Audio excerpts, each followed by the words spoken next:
Let's remove rear handlebar on a Chrysler 300, but this is easy for any car. Usually only need a screwdriver with the correct screw bit and a flat tip. Going to remove the screw here and one screw here using a T25 Torx bit.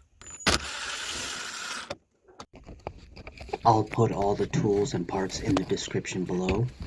Now, to see the back of it, there's a clip right here. We just need to disengage this.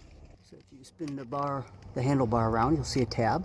You're gonna pry this upwards. You're gonna put your flat tip right here on the inside, pry it up, and then pull it off. You'll see and better understand removing this in a second, but if this helped you so far, please like and subscribe so you learn more car repair tricks.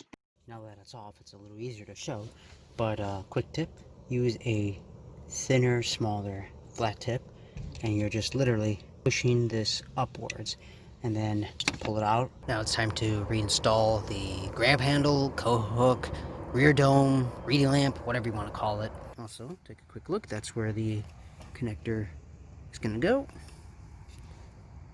It's going to go in right here like that. Spin it around. Push it up. Just feel it, line it up. Okay. Use the Torx T25 screw bit and make sure the screw holes are lined up. I'll put all tools and parts in the description below. Now it's time to do the rear left side. Installing it is the exact same way as the other one.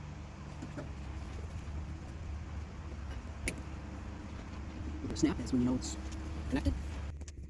And you can see the hole from underneath it.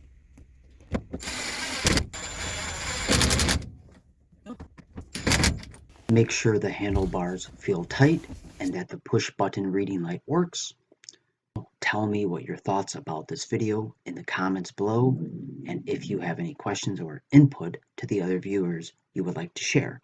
Again, please like and subscribe and check out some of the other videos on this channel. Thanks for watching and learning how to fix your car yourself.